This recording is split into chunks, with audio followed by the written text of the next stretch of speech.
Hello, welcome to the course on emerging domain in electronics engineering. So, this is lecture 9 and we will see the special purpose two terminal devices. So, the first device we will study is a light emitting diode. So, LED is basically a semiconductor device that emits light when the electric current is passed through it, or when we are applying a forward bias voltage to a light emitting diode, then there is a formation of light. So, light is produced when the particles that carry the current, known as the electrons and holes, they combine together, and within the semiconductor they combined, and as a result there is a formation of light. Since the light is generated within the semiconductor, within the solid semiconductor material, so this LED is described as a solid state devices. So, we have the silicon and germanium also for the semiconductor material, but if we are constructing a LED using a silicon or germanium, then the greater percentage of energy converted during the recombination process will be in the form of heat, whereas the light emitted will be insignificant. So, that is why we will not use semiconductor and germanium for the construction of LED. So, on the other hand, if we use the gallium arsenide, so this gallium arsenide material, this will emit the energy in the form of photons or in the form of light, and during this recombination process the heat is very insignificant. So, majority of the heat is basically is insignificant, and the majority of the energy is in the form of light, which is invisible, corresponding to gallium arsenide. So, we have materials which is used for the LED, which is used for the manufacturing of LED. So, the first one is the indium gallium nitride, which emits blue, green and ultraviolet high brightness LEDs. The aluminum gallium indium phosphide, it emits light of yellow, orange and red high brightness LEDs, whereas the aluminum gallium arsenide, it emits red color of light and infrared LEDs, whereas the gallium phosphide, it emits yellow and green. So, these are the materials which are used for the manufacturing of LEDs. Now, we will see how the light is emitted, how the recombination process takes place. So, this is the symbol for LED. So, here we can clearly see that we have the p type semiconductor and the n type semiconductor, and if they are combined, they are joined.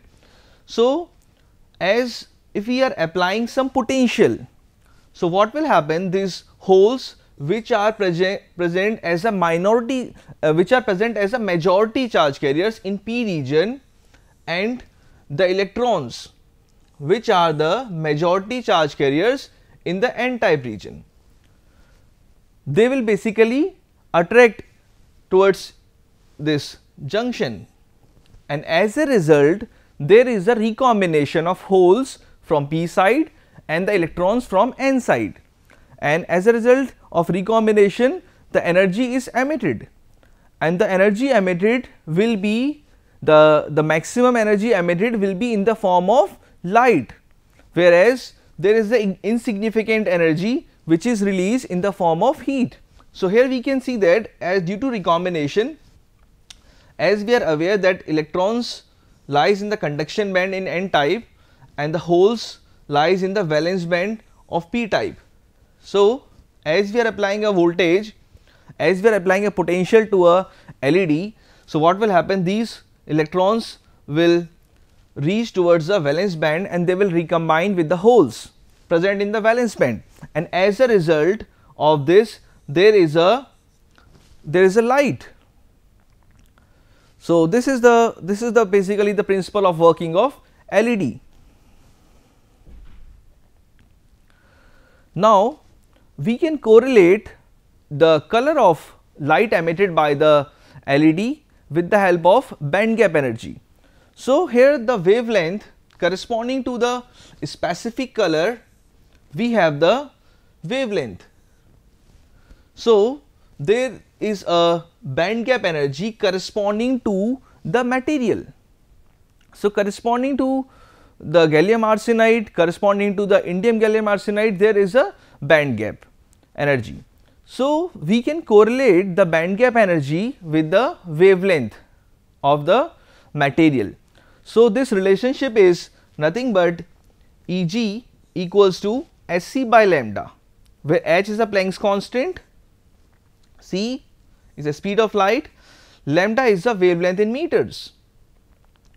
So it has been observed that if we are applying some specific voltage, then the intensity of light is, let us say the light is generated, but as we are increasing the potential, so as we are increasing the potential, or we can say as the current increases through the LED, the brightness increases, but this brightness will become saturate after a certain value of current.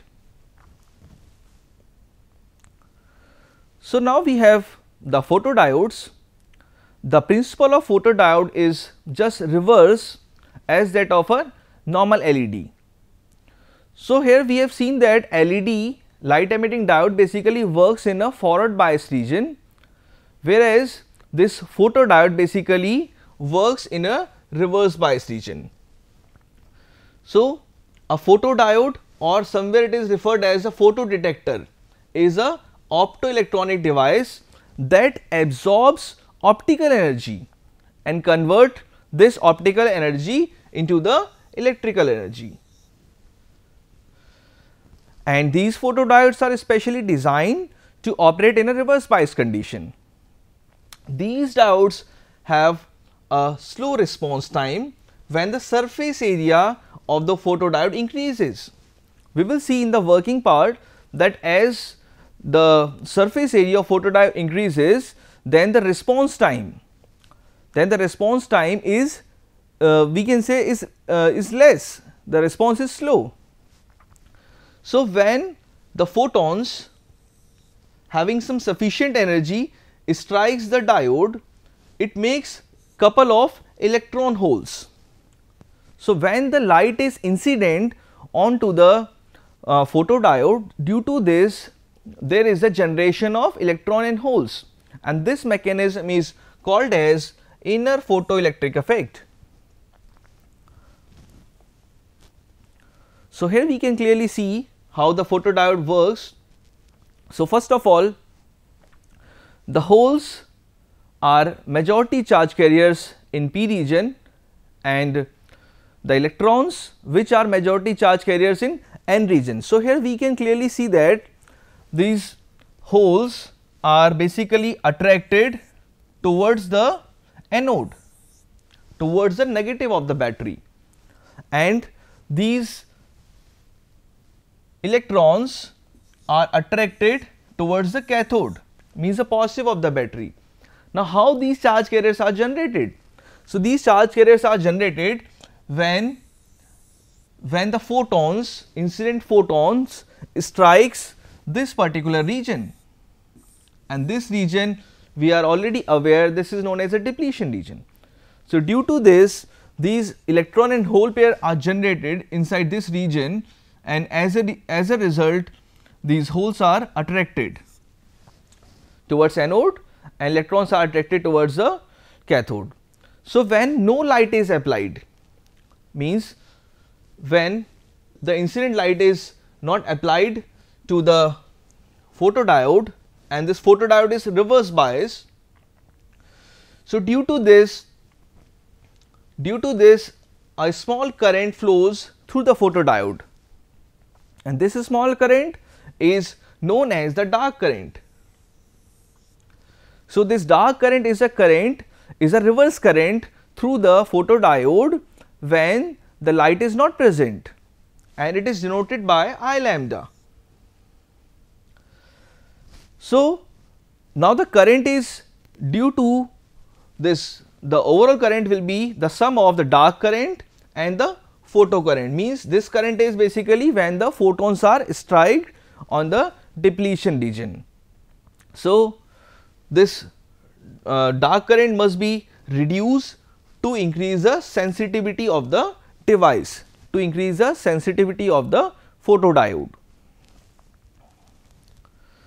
Now, we have the types of diode. Generally, we have the PN junction photodiode and we have PIN. PI stands for intrinsic,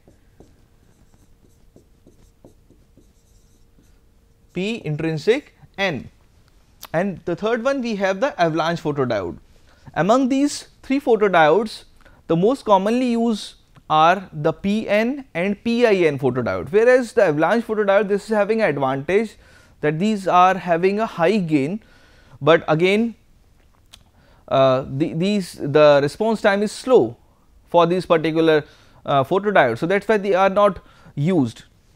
These avalanche photodiodes are used in that particular application where the high gain requirement is there. Now, we will see some applications of photodiode. So, these photodiodes are used in the medical applications such as computed tomography and pulse oximeter.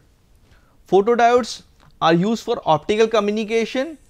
In an optical communication system, at the receiver side, the photodiodes are installed. They will capture the optical energy, and after that this photodiode convert this optical energy into the electrical energy.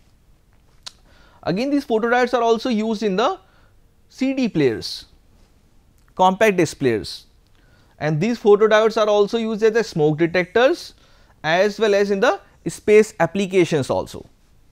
So, these are the applications of photodiode.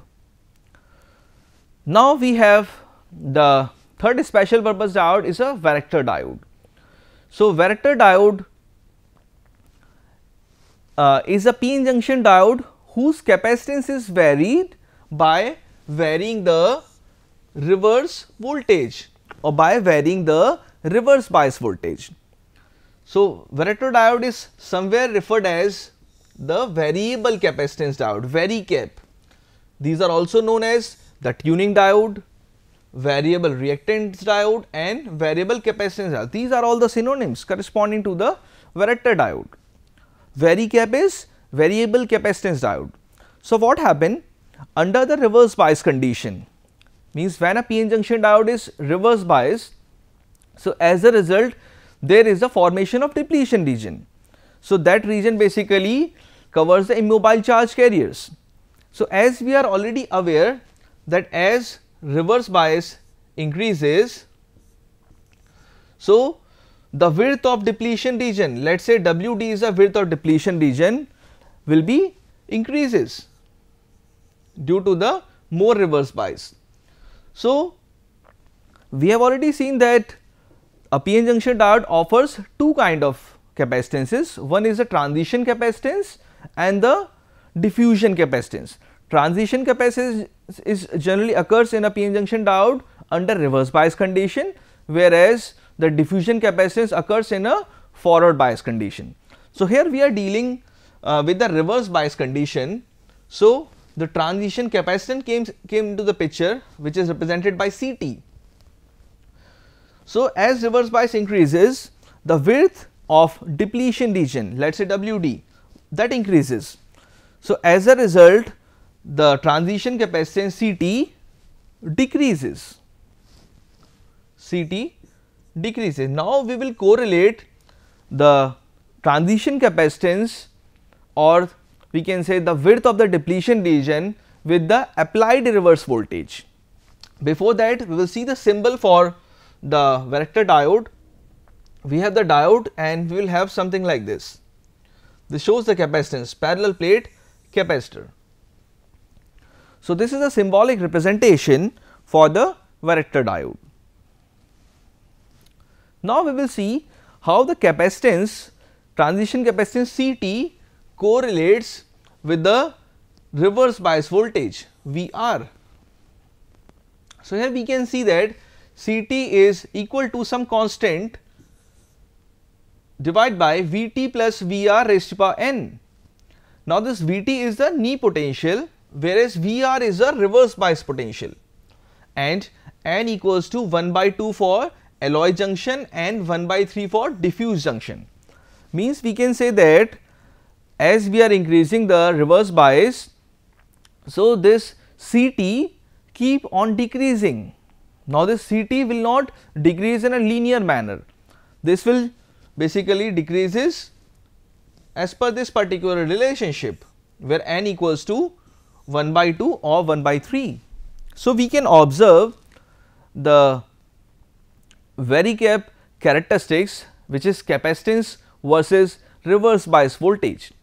So, here we can clearly observe that when the reverse bias voltage is 0, we have something 80 picofarad capacitance, which is somewhere referred as C0 also, capacitance at 0 volt. And as we are increasing, as we are performing more reverse bias, so the width of depletion region WD increases, and as a result we can say my capacitance CT decreases. So, we can say CT is inversely proportional to VR raised to power half for alloy junction. So, these varactor diodes are used in the frequency multipliers. These are also used in the parametric amplifiers and the voltage control oscillators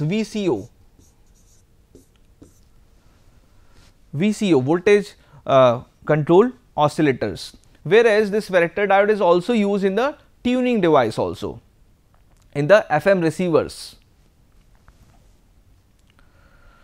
Now, after the tunnel diode, after the varactor diode, we will have the tunnel diode.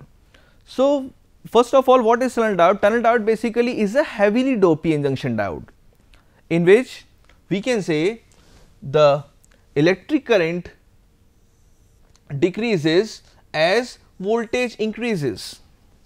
So, this part is basically we can observe this thing as means the voltages keep on increasing, but as a result current decreases. This is somewhere referred as the negative resistance.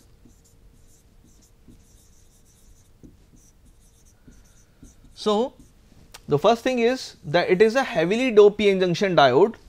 So, the electric current is caused by the tunneling process, and tunnel diode is a very fast switching device. Means in the application where the demand is of very high switching, then we will use the tunnel diode. In the computers, it is also used in the high frequency oscillators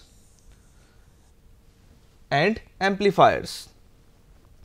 A tunnel diode is also known as Esaki diode because of the scientist named Leo Esaki for his work on the tunneling effect. We will see later on in the working part that what is the tunneling effect. Before that, we will see what is the symbol for tunnel diode. We have seen the symbol for LED, we have seen the symbol for varactor diode, for photodiode also we have seen. Now, for tunnel diode we will have like this. Now, this we have already seen that this tunnel diode basically works on the principle of tunneling, or we can say the principle of quantum mechanical tunneling. So, in electronics basically the tunneling phenomena is the flow of electrons across the small depletion region. As we are aware that if forward bias increases, so due to this the width of depletion region decreases. So, if the width of depletion region is small, so due to that the n side electrons will move towards the p side because of the very thin depletion region. So, this process, now this electron basically travels at a very high speed. So, this phenomena is known as tunneling phenomena. So, in tunnel diode we can say that the p type and n type semiconductor is heavily doped, which means a large number of impurities are introduced in the p type and n type semiconductor. Now, this heavily doped process basically produced an extremely low depletion region, means the width of depletion region is very low. Due to this narrow depletion region, the electrons move towards the p side with a very fast velocity. So, that process is known as the tunneling process. Now, here we have now we want to explain here that this tunnel diode works under 5 different conditions. First, we will see the unbiased tunnel diode, means first case when we are not applying any potential towards the tunnel diode. So, we can say that the electrons which are in the conduction band for n type and the holes which are in the valence band of p type, means these electrons will not move towards the p side, and due to that we can say that when the voltage is 0, there is no current, the current is 0. After that, when we are applying some voltage, means this case, due to this what happen, that these electrons which are in now conduction band, they will try to move towards the p side, means we can say that in the valence band of p side, because these electrons are somewhat aligned aligned with the holes. So, as a result, means we can say that the depletion region is narrow also. So, due to that there is a flow of current. So, we can say there is a small tunnel current when a small forward bias voltage is applied. After that, we can see that if we are applying further voltage, then we can observe that these electrons and holes, they are in a same line, and these electron will move towards these hole. So, due to this recombination, there is a maximum current. So, when the maximum current flows, we will see in the characteristics also that will be defined by Im. Now, after that, if we are further increasing the forward bias voltage, then what will happen? Means as a result, this conduction band will go in upward direction. So, again there is a mismatch, something like this, means these some electrons from n region will be combining with the holes.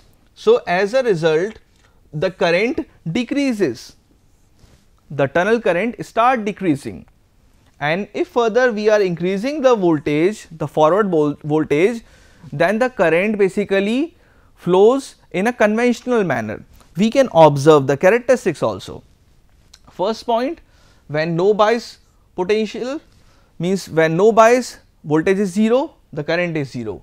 After that, when some voltage is applied, then something like this.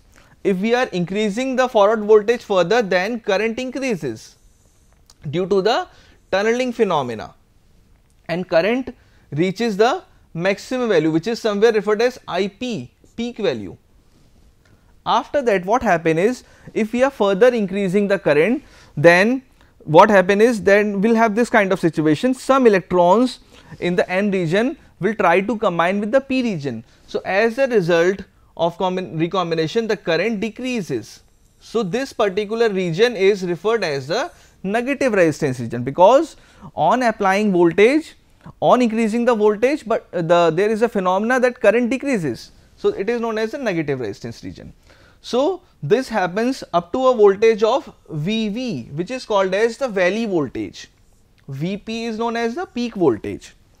So, this happens up to a voltage of Vv, which is a valley point. After that, if we will increase the voltage, then the characteristics will be, we can say, something like a normal p-n junction diode, a conventional diode. So, this characteristics can be explained in 3 different regions: tunnel region, this one, negative resistance region, and the conventional region, means in a normal p-n junction diode. So, these tunnel diodes are basically used in the logic memory storage devices, in the relaxation oscillator circuits. We are already aware that these tunnel diode used in the high speed switching devices as well as in the FM receivers also. So, this is all about tunnel diode. Now, we will have the last special purpose device, which is a LCD, liquid crystal display. So, the major advantage of LCD is the lower power requirement. If we will compare the power requirement for LCD and LED, then the power requirement is low for LCD. That is why these LCDs are used.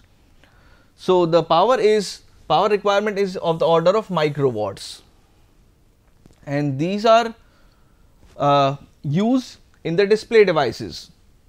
Now, this requires external or internal light source.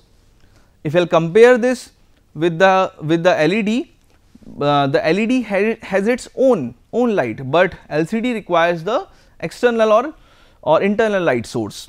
So, this is the lifetime, this is the temperature range 0 to 60, and the lifetime is the area of concern, because this is having a liquid, and liquid is definitely having some lifetime. So, because the liquid will be chemically degradable. Now, in this working, first of all, the voltage is 0 here, then the incident light will pass somewhere like this, means there will not be anything will not be visible on the screen, but as we are applying some voltage, what will happen is there is a dynamic scattering process, due to which this refractive index, these particles, these incident photons will keep on scattering in the direction, and as a result the number will be displayed on the screen. So, these dynamic scattering, after that we have the transmissive and reflective modes. Transmissive means in the daytime, if you want to visualize, then we need some refractive type of material which is placed at the bottom side, so that in the daytime also the content will be shown, and transmissive is the clear type. These are the applications of LCD. We have seen that LCDs are used in the calculators, in the mobile phone, right, in the video players, commonly used in the digital watch also. So, we have several applications of LCDs. These are the references. Thank you.